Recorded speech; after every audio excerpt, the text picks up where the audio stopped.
What's good, everybody? How you feeling? My name is Aaron Washington, and I run my own brand called Business Casual Basketball.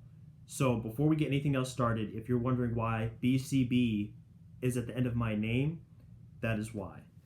So I'm coming to you today not to talk about my brand.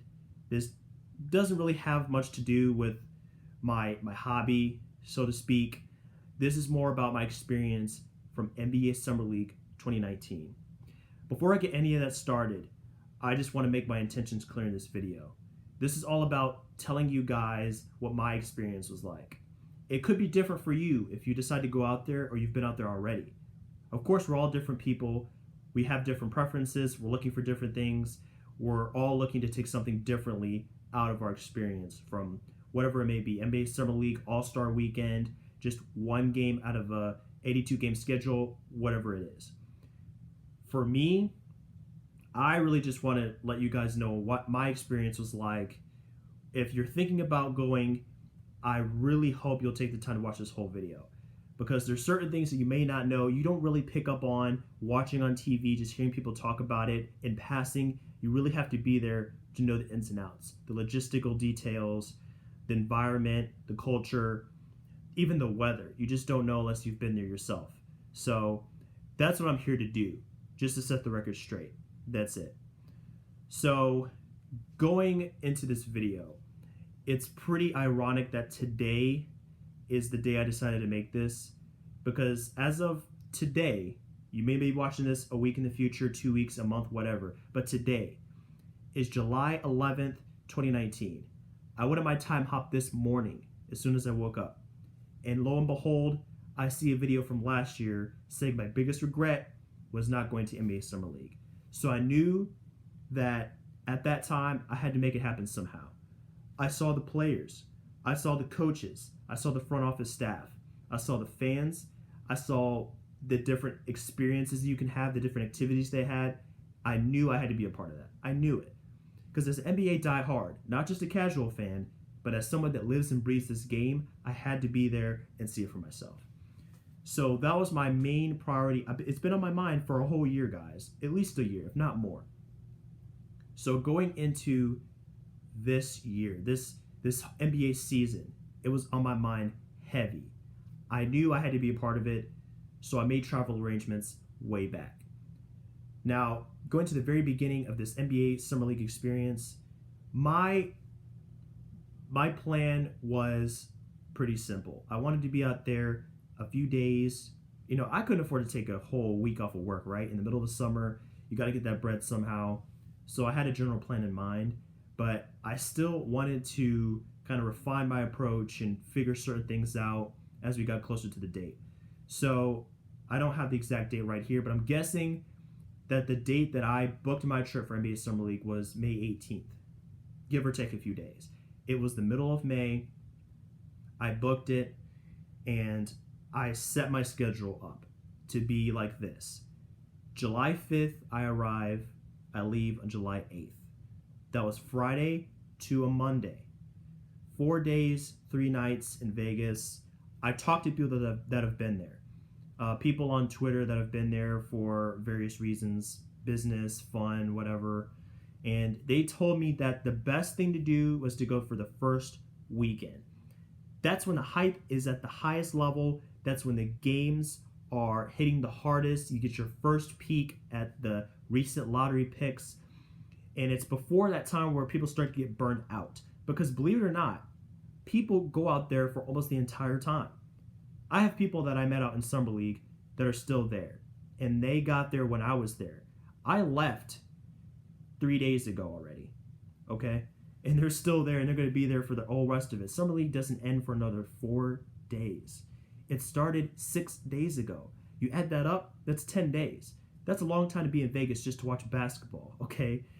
And the other thing, I didn't go to Vegas for the gambling, the partying, or whatever. That's cool if y'all want to do that in between. But for me, I paid a lot of money to go to see basketball. I didn't want to waste my time going and blowing more money doing other things. So I had one goal. That was to go watch basketball. That was to go to meet people that were as passionate as I am about basketball, because at the end of the day, no disrespect, to anybody that I know, but it's hard to find people that are as invested as you are in a sport at the highest level. I mean, I do pods, I do blog posts, I go to games, I try to cover the league as much as I can in between work and other activities, and it's hard. It's hard to be this invested in a sport. It's hard to be this invested in something, period. You know, there's not many people out there that are as diehard as me in my circle. So I wanted to expand my network a little bit and meet people that worked in the industry, right? Okay. So setting all that up, I booked my trip. I only wanted to go for 4 days. That's all I could really do. And people told me if you stay too long, you get burnt out. You get kind of tired of it because Vegas has the heat. Vegas has a certain culture. It's a certain environment. If you've been there, you know it's a lot. It's just a lot to deal with. So I only knew I wanted to go for a few days. That was more than enough for me. Cool, I can manage that. So now we're leading up to the time of the trip. So I booked my trip through Expedia. I went on there and I got a package deal for my hotel and my flight. I don't want to divulge too many details about exactly how much it cost, but it was a lot for me. So another reason why I wanted to go and make this trip worth it. I wanted to get my money's worth. So I bundled it all together and I didn't rent a car. People told me the traffic is crazy and it'd probably be cheaper just to take Uber, so that's what I did. I planned to take Ubers everywhere I needed to go while in Vegas. So I booked my trip in May. We get up to July 5th, and this is one of the compromises I had to make. To cut cost, I had my return trip come back July 8th at 10 p.m. Pacific time. But as you know, if you do the math, 2 + 2 = 4, Eastern time, that's July 9th. So I really didn't get back until the 9th, July 9th. But that is a little bit farther down the line. That's just one of the compromises I had to make. You probably won't have to do that, especially if you're willing to spend a little extra money. But for me, it was worth it. You know, I got a whole extra day of games, or at least like half a day of games on the 8th. As opposed to leaving early, and I wouldn't have seen any basketball on the 8th. So that was okay for me. My work schedule is pretty flexible. If it's not quite that way for you guys, you might have to do it a little bit differently. You might have to leave early in the day as opposed to late. But let's get into the actual trip, the nitty-gritty of the details. That's why you're here, right? So those are my travel arrangements. So I arrived in Vegas around 2 o'clock Pacific time on the 5th, July 5th. So the first thing that hit me, obviously, is the weather. Now, I've gone on Twitter and people are sensitive to different things. I didn't have a problem with the heat. I live in Atlanta. I'm used to the heat. At least 6 months out of the year, it's hot down here. It's not just hot, it's humid. Humidity, 50+% all the time. Even at night, it's just sticky. So I'm used to that. I get out there, and it's a different type of heat. It's dry heat. It's desert heat as opposed to tropical heat. It's not the same. Like I said, if you've been there, you know. This is not a joke. So I get there, the highs are going to be 100+ degrees every day. Clockwork. That's Vegas. It's the desert. And no rain. Zero. It's just not a thing out there. So some people have had issues. Like some people, have a hard time dealing with the dry heat. It takes a toll on their their throat, their nose, the nostrils, all that stuff. I was cool. I was really, it was hot, of course. It's uncomfortable. But I didn't have a huge problem with that. If you're used to cooler temperatures or you're used to a different type of heat, it may hit you in a certain way that it didn't for me. So just keep that in mind. But I get there. Vegas is crazy. I'm not going to really talk about the whole general environment, but it's cool. It's a cool place to just see for yourself because they really just took a city and built it in the middle of the desert. Think about that for a second. We take it for granted. We understand what Vegas is. We see it all the time in movies. Yeah, whatever. But you get there, you're flying over Vegas, and you see that they have this whole city surrounded by mountains, and you're just like, why? But anyways, I get there. I get to my hotel. Everything runs smooth, right? I get there. I get my Uber. The pickup is easy. I get to my hotel. I stayed at the Golden Gate Hotel and Casino. downtown Las Vegas. Now, I'll talk about what I would have done differently at the end of this video, but let me just make it known now that going back, I probably shouldn't have done that because it was pretty insane. I would have liked to stay somewhere a little more quiet, but I guess it's Vegas, so it just comes to the territory. Maybe it would have been better to stay somewhere else, but hey, just keep that in mind if you're thinking about going. So I get there, I'm in my hotel room for 45 minutes just to kind of recuperate a little bit, get my bearings straight. I see a Summer League game on TV, and the Jump is there live. I'm just like, oh man, I got to get over there, like right this second. So I get my stuff, my little bag or whatever, because you can't take big bags in the Summer League. That's the first big takeaway. You can't take a big duffel bag or backpack in the Summer League unless you are staff. If you're staff, of course, that's different. They have different rules. But for fans like me that are going there without any kind of credential or pass or whatever, you can't take big bags in there. So have a drawstring bag on you. That's my best advice. Some water, maybe another shirt, in case you get sweaty, because it could happen. It probably would happen. And, a couple snacks or something, and you're on your way.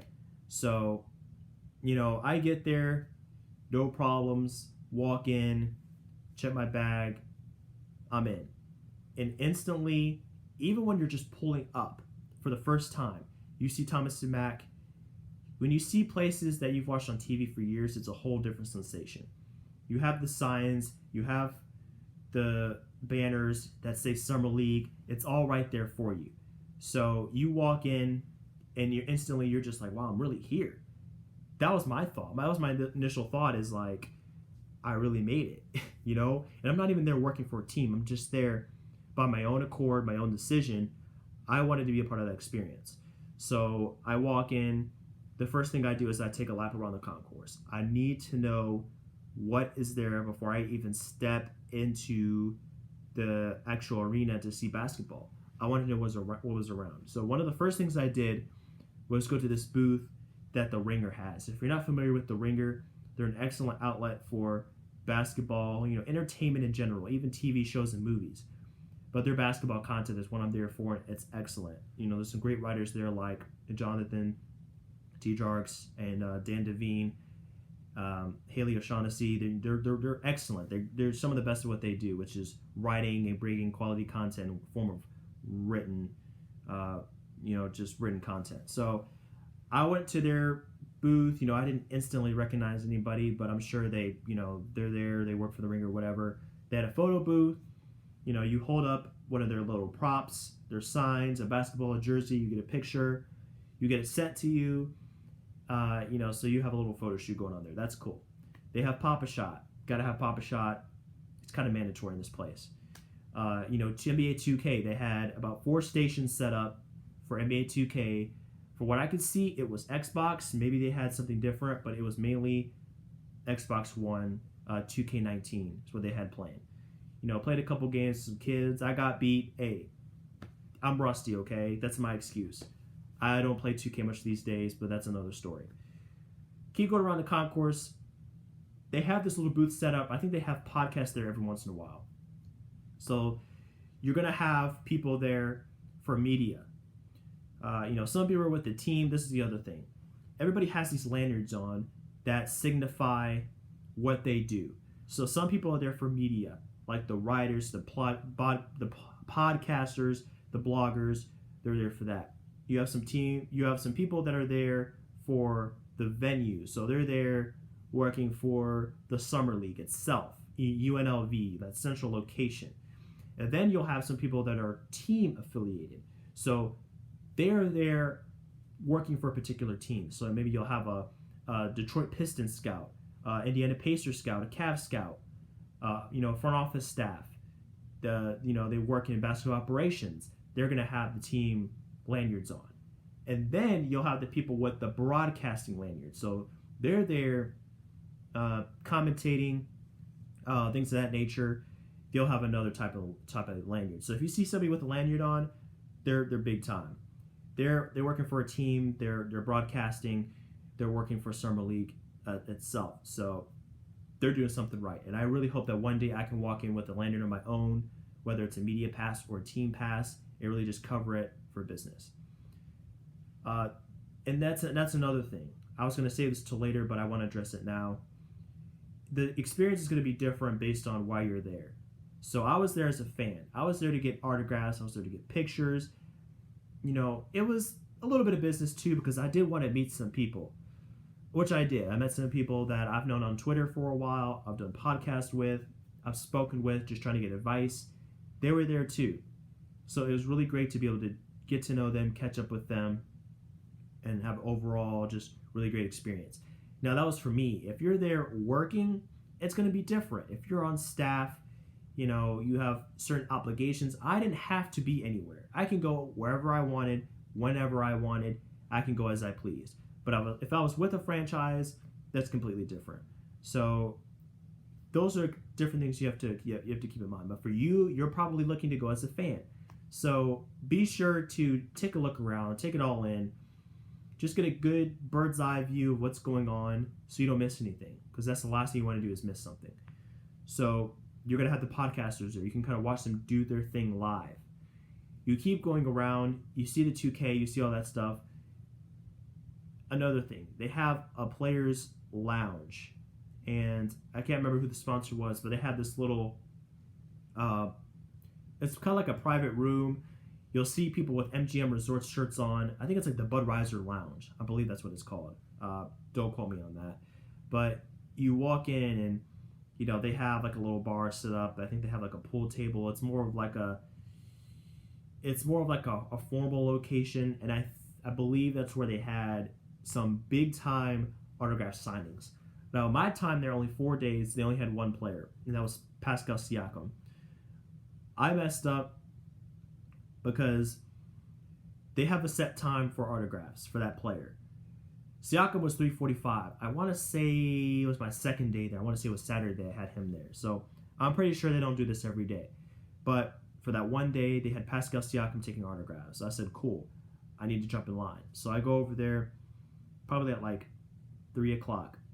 And it was at 3:45, so I was there way early. No one was in line. No one was even starting to line up. And I asked the guy, when are they going to start having people in line, formally in line for Pascal Siakam autographs or pictures? And he said, probably in about 20 minutes.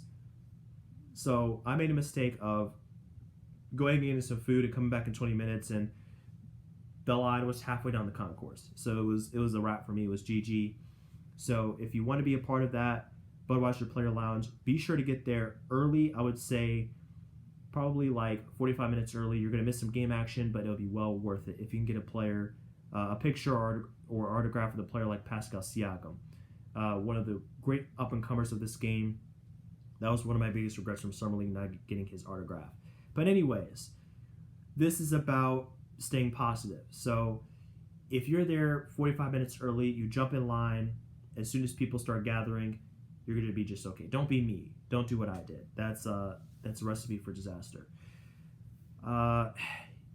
Then you can actually go into the arena. I think that's about all that they have in the concourse. But you go into the arena, and general admission tickets it's an incredible bargain.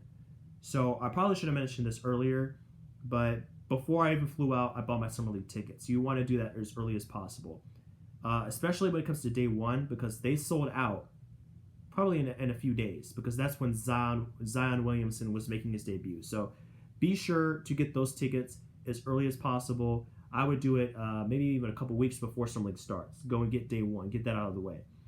Days 2, 3, and 4 were much easier to get. I got days 2, 3, and 4 maybe like 1 week before Summer League. I don't even think days 3 and 4 sold out. I want to say it's only the first 2 days. So I would get on the first 2 days as early as possible. And if you do, and you don't have to pay resale like I did for day one, you're looking at $35 for the entire day's worth of games. That's insane. Because let's break it down mathematically. You have 2 arenas. You have Thomas & Mack and you have Cox Pavilion. You have 5 games in each arena per day. So the ticket encompasses the whole day's worth of games. The games start at 12 p.m. or 12:30 Pacific time. They don't finish until 10 o'clock at night. So if you want, like I did, which is, it was easy for me because I live for this stuff, right? I just can't get enough of it. you're looking at 10 hours worth of basketball. You're able to see some of the game's brightest stars early. RJ Barrett, Zion Williamson for 3 quarters before he got shut down. Mitchell Robinson, Kevin Knox. Some of the lottery picks didn't play, as we know. Darius Garland, Jared Culver, Cam Reddish, they're not playing. But you're still seeing some fantastic guys. Second year guys. Mitchell Robinson and Kevin Knox are second year guys. They were great. Jerome Robinson on the Clippers, second year guy to keep an eye on. Miles Bridges was fantastic. So you're seeing all these young players, and then you're even getting a throwback to older players. Do you remember Thomas Robinson? He played for Kansas back in like 2012. And he's like 28 years old now, trying to get another shot in the NBA. So you're going to see all kinds of players. $35 is insane. It's really insane. And I really believe that they're going to up the prices in the coming years, especially if the hype continues to build year after year. They keep selling out games. They're going to say, well, if we're selling out, we could probably get away with upping the prices 10, 15, maybe even $20. So they might up it to 50. I wouldn't be surprised if next year or sometime in the near future they upped it to $50. So if you see it, remember me, remember this video, remember that you heard it here first and that I am profit. But anyways, that's a fantastic deal. So if you see that $35, just know that it's completely worth it. You can see, of course, not all of them because games run kind of parallel to each other. You'll have like 12, 12:30, 2, 2:30, 4, 4:30, kind of like that. So you can't really see every game in its entirety, but you can kind of flip-flop, which is great. So Thomas and Mack, I thought they were separate, but they're not. They're connected. They're in the same building. So depending on where you are in Thomas and Mack, you can get from Thomas and Mack to Cox Pavilion in 30 seconds if you're sitting in the right area, but at maximum 2 minutes. You're swapping gyms. Oh, this game's at halftime. Let's go to the other gym. The other gym, halftime. Let's go back. So you can flip-flop as many times as you want. As a fan, I don't know how it works with staff. You're probably limited on which games you can go to depending on the team you work for. But as a fan, you can flop as many times as you want. It's beautiful. That first night I paid resale to see Zion. I paid about $90, $100 for that ticket. It hurt, but that was the game where we had the earthquake. So, I can say I was a part of that. It was a memorable moment. It was my first earthquake ever, which isn't something to brag about. It's kind of scary, but at the same time, I'm able to say I was there. So to see Zion, to see RJ, to see the amount of star power in that game was awesome. So going back to that first night, that's the night where you're going to have the most people, the most traffic, the most hype. It's opening day. Everybody emotions are overflowing.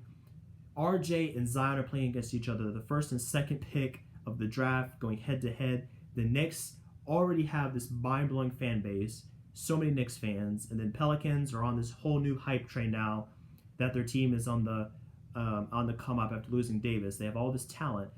So you have the two of them playing, and the stars are there. LeBron was present. Brandon Ingram was present. Anthony Davis was present. Floyd Mayweather was there. And I can't even keep track of who was there. There were so many people. Not even just players, but people like Floyd Mayweather. Like, come on, man.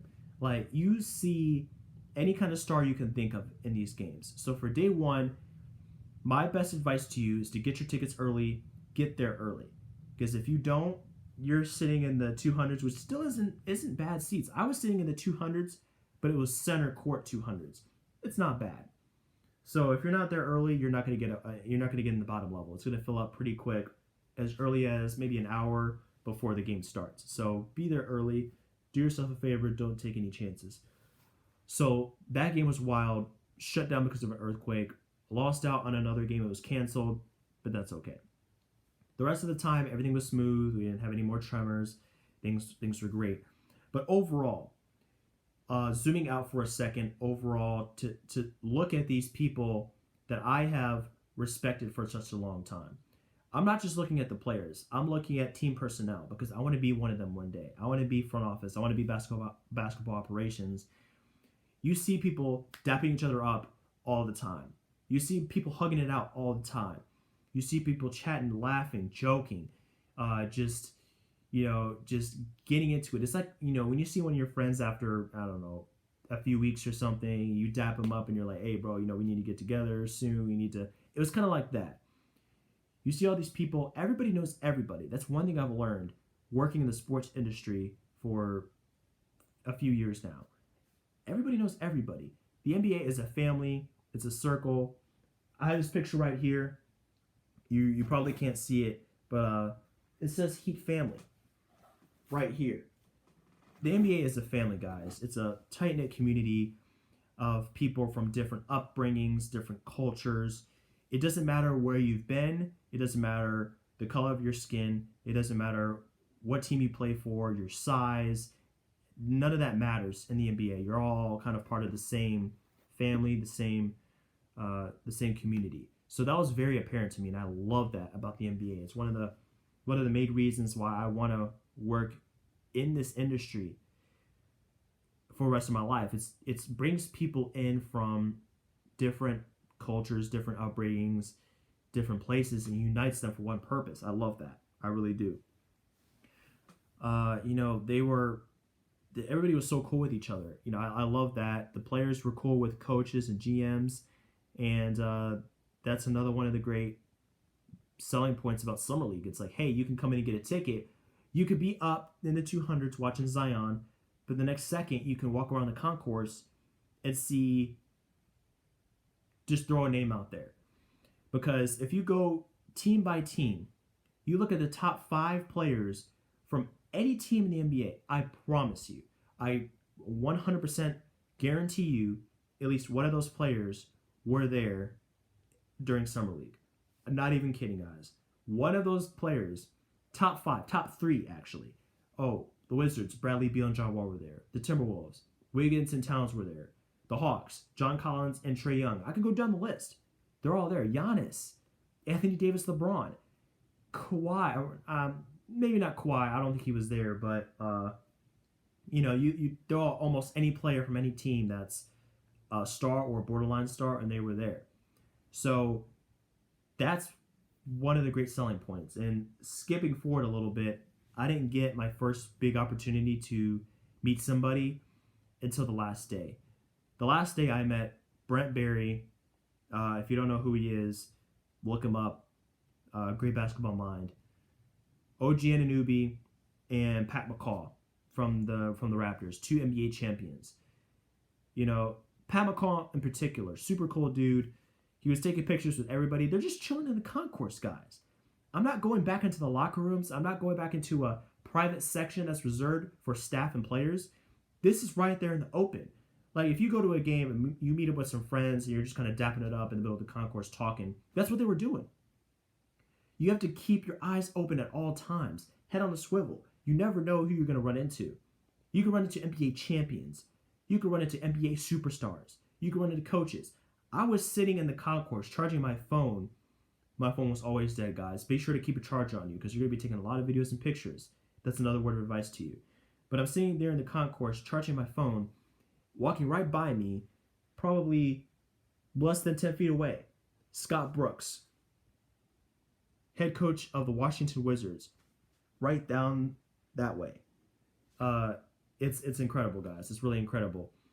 Before I go into the game, the last day, I believe it was Bucks and Timberwolves. I'm sitting there in Cox Pavilion waiting to go in, and right there, I think behind me was Shams. I can't quite remember how to pronounce his last name. Sherrera, I think. Just look him up. He breaks news along with Woj on Twitter.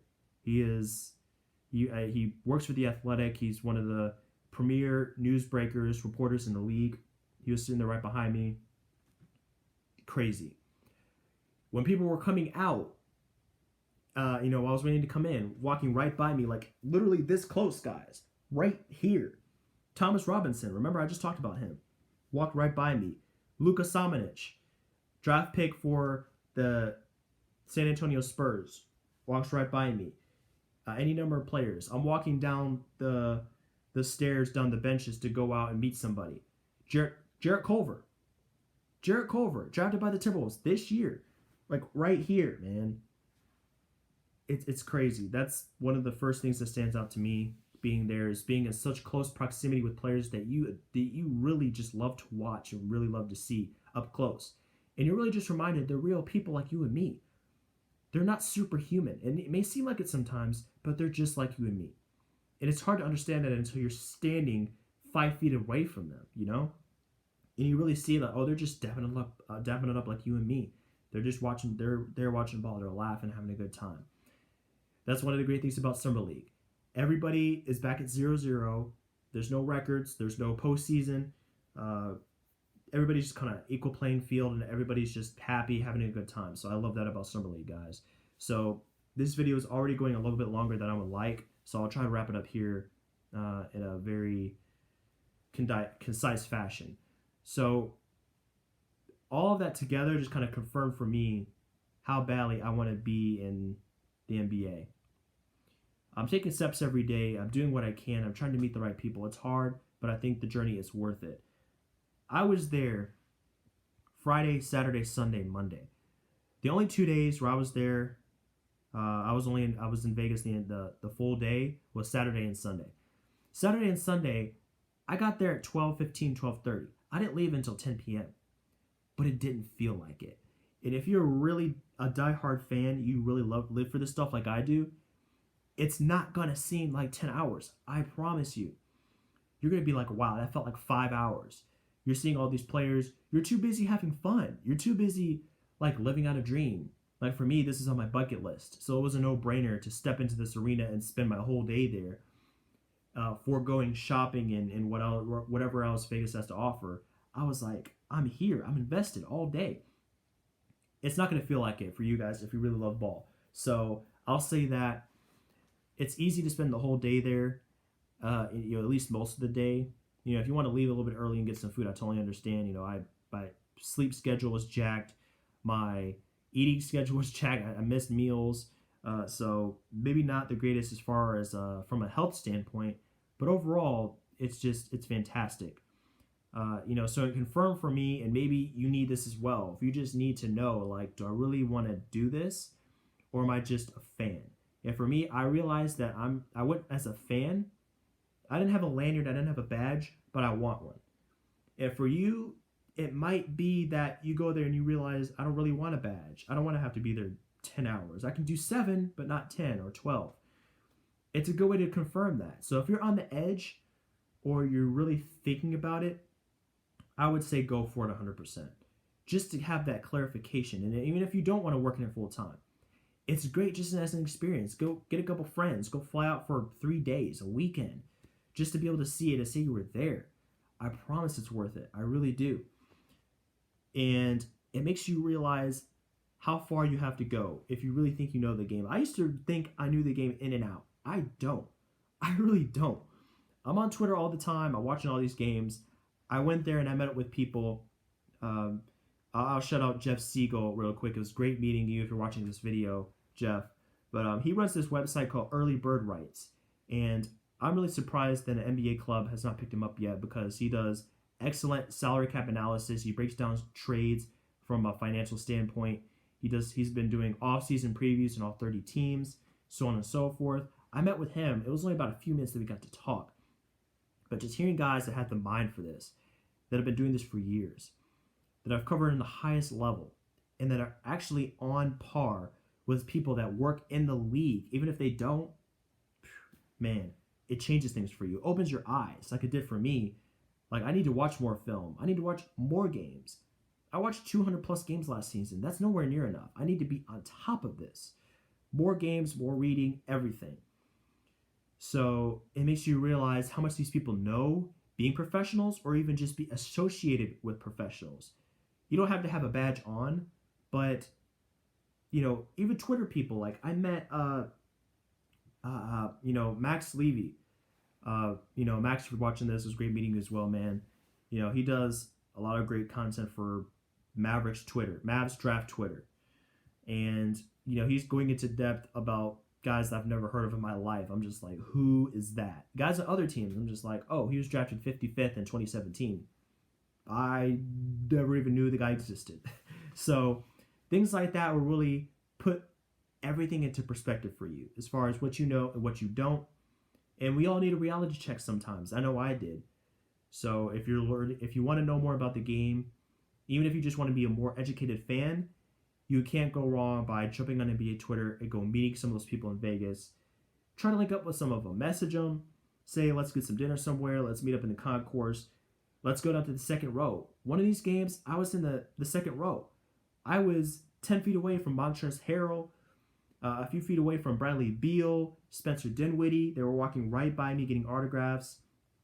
I felt like I was on the court, and that alone is amazing. You can't go into an NBA arena for $35 and sit in the second row. You can't. Unless you know some people that I don't, it doesn't work that way. So that's another great thing about Summer League that I just adored. So to start to wrap this up for you guys, the culture is amazing. The environment is amazing. The activities that they have outside of ball, the connections you can make, the relationships that you can establish or you can kind of refine and strengthen while you're there is excellent. If you have work, I hand out some business cards. So if you want to market yourself a little bit, it's a great way to do that. If you just want to go out there and say, hey, I want to be a scout. What does it take? Ask some questions. I asked some questions about some luxury tax stuff, or rather just cap in general, to Jeff. I had some questions to Ian McKiernan. He used to be a Hawks video coordinator. I asked him about criteria. When you're evaluating these players, he was a scout a little bit. He did some scouting work. What does it take to do that? What do you guys look for? So have questions ready for these guys. Be ready to go in and pick their brain, because there's no better way to learn about the league than the people that cover it on the highest level. They will do wonders for you. They will be great people to just network with and help you out. They really did that for me. So it will help you confirm your passion. It will make you realize the difference between being a fan and being a staff member. You'll see staff there before you get there, and after you leave, you realize how much work it takes, how passionate you have to be, how driven you have to be. So it's so clarifying. It really is. And also, when you get back and you see it on TV, it's going to be completely different, guys. You're going to be like, wow, I was there. You know where things are located. You know who to look for. So all that is pretty wild as well. As far as what I would have done differently, that autograph with Siakam still eats at me. Maybe not stay directly in downtown Vegas if you can find somewhere a little bit farther out. At least if you're not you want to get away from the noise a little bit when you're not at the game, because Vegas is pretty crazy, like nonstop. I would do that as well. Just be careful about where you book your hotel based on what you're looking for. If you're not a night person, you just want to get back to the room and just chill, don't book it in downtown Vegas. Don't book it on the Strip. Find a place a little bit outside. If you don't mind spending a little more on an Uber, that's okay. And just be aware of those Uber rides. It could be a little bit difficult depending on where you're at to get picked up. Not at the arena, but other places. So that's about all I have, guys, from my experience. Covered the travel a little bit, the weather, what to look out for, where to stay, the environment, the people you can meet was fantastic. The connections you can make, the history you can make. This is a trip I'll always remember. I will never forget being there. If I have anything to say about it, if I have any control, I will be there next year and hopefully covering it as a staff member and not just as a casual fan with a Hawks shirt on or a Miami Heat jersey or something like that, but a polo with a team symbol on it, or a polo just covering it as media, something. That's my goal. But whatever your goal may be, whether you just want to go to Vegas just to watch your favorite team, or you just want to go to Vegas, make connections, whatever it is, if you have any reason to go, do it. I promise you won't regret it. Even if it's only for 3 days, jump on it, because you never know when you'll have the chance again. I went out there knowing that it could be my only chance, or only chance for a long time. So I took a leap of faith. I made it happen, and I would do it again in a heartbeat. I have no real regrets. There's little nitpicky things here and there, but overall, I'm happy I did it. So I really hope everybody that this informed you a little bit about Summer League, what to look out for, pros and cons, why you should take the leap of faith if you're thinking about it, if you're on the fence. Hopefully this pushes you to do it. If it pushed you the other way, my fault. I'm sorry about that. But I just want to be 100, keep it 100 with everybody about what you can expect as a fan and how things could be different if you are staff. So those are just a few things to look out for. If you have any questions at all about what I covered here, anything I might not have touched on or you want to know more information about, drop a comment down below. I'll be sure to hit you back up. I'm on Twitter. Actually, I'll just leave it in the description as well. Twitter handle, Instagram. My DMs are open. If you have any questions at all, you're curious about any of this, more about me or my brand, what I do, just let me know. I'm open. I'm always down to meet new people, to get to know more of the people that are consuming my content, and hopefully we can help each other out. Constructive criticism, I'm open to that. If there's something else you want to see from me, any of that stuff, just be sure to drop it below or shoot me a DM. So this is going to sum it up. I'll probably have more YouTube videos coming soon. I'm just now getting on this YouTube train, jumping on it, seeing all the benefits. It really helps people out being on, the blog posts and everything, but video is a little bit different. When you can convey your thoughts over a video and through voice, in a little bit editing, video editing, I think it's a little bit different. It brings a whole different aspect to covering basketball, covering the NBA. So that's going to do it for me, guys. I hope to hear from some of you again soon. Thanks for watching if you made it this far. And I'll be back. This is just the beginning. Just want to test some things out, test the waters, get a feel for this YouTube thing. Till next time, take it easy.